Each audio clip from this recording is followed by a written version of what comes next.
Guys, ഇപ്പോൾ insta scroll ചെയ്താലും YouTube scroll ചെയ്താലും എല്ലായിടത്തും ഗ്ലൂട്ടാത്തയോൺ ഡ്രിങ്കാണ്. എനിക്കാണെങ്കിൽ ഇങ്ങനെ എന്തെങ്കിലും വൈറലായി കണ്ടത് അപ്പം ഉണ്ടാക്കി നോക്കാൻ ഭയങ്കര ത്വരയാണ് കേട്ടോ. ഇത് കുടിച്ചിട്ട് എന്തെങ്കിലും ബെനിഫിറ്റ് കിട്ടുമെന്ന് വിചാരിച്ചുണ്ടാക്കല്ല കേട്ടോ. ഇതിങ്ങനെ കണ്ടപ്പോൾ ഇങ്ങനെ ഉണ്ടാക്കാൻ തോന്നി, അങ്ങനെ ഉണ്ടാക്കാൻ കേട്ടോ. മാത്രമല്ല ഇതിന് വേണ്ട ആവശ്യ സാമഗ്രികളൊക്കെ വീട്ടിൽ ഫ്രിഡ്ജിൽ ഇരിപ്പുള്ളതുകൊണ്ട് അപ്പം തന്നെ കയറി ഉണ്ടാക്കാന്ന് കരുതി. അപ്പോൾ ഇതിന് വേണ്ടത് ആപ്പിള്, ബീട്രൂട്ട്, ക്യാരറ്റ്, ഇഞ്ചി, 2 നെല്ലിക്ക, നാരങ്ങ. ഇത് വെള്ളം ഒഴിച്ച് മിക്സിയിലൊന്ന് കറക്കിയെടുക്കുക. പിന്നെന്തത് നല്ലോണം അറിഞ്ഞു കഴിഞ്ഞാൽ നമുക്കിത് അരിച്ചെടുത്ത് യൂസ് ചെയ്യാം കേട്ടോ. ഐസ് ക്യൂബ് ആക്കിയിട്ട് യൂസ് ചെയ്യാം.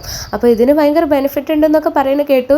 ഹെയർ ലോസിനെ ഹെൽപ്പ് ചെയ്യും, അതേപോലെ സ്കിന്നിന് ഗ്ലോ ഹെൽപ്പ് ചെയ്യുന്നൊക്കെ. ഇത് കുടിച്ചിട്ട് എന്തെങ്കിലും ബെനിഫിറ്റ് ഉണ്ടെന്നുണ്ടെങ്കിൽ ഞാൻ എന്തായാലും പറയാം കേട്ടോ. പിന്നെ ബീറ്റ്റൂട്ടും ക്യാരറ്റും ആപ്പിളൊക്കെ അല്ലേ എന്തായാലും ഹെൽത്തി ആയിട്ടുള്ള സാധനമാണ്. അപ്പോൾ ബോഡിക്ക് സൈഡ് എഫക്റ്റ് ഒന്നും ഉണ്ടാവുമെന്ന് തോന്നുന്നില്ല. പിന്നെന്താ, പിറ്റേന്ന് രാവിലെ ആകുമ്പോൾ ഒരു 3 ഐസ് ക്യൂബ് എടുത്തിട്ട് അങ്ങ് ഇട്ട് വെള്ളത്തിലിട്ട് കുടിക്കുക. ഞാനത് സാധാരണ നോർമൽ വാട്ടറിലാണ് ഇട്ടത്, ചൂടുവെള്ളത്തിലൊന്നുമല്ല. എനിക്കിതിൻ്റെ ടേസ്റ്റ് എന്തായാലും ഇഷ്ടപ്പെട്ടു. നിങ്ങളും ട്രൈ ചെയ്തൊക്കെ. വീഡിയോ ഇഷ്ടപ്പെട്ട് ലൈക്ക്, ഷെയർ, സബ്സ്ക്രൈബ് ചെയ്യുക. Bye guys.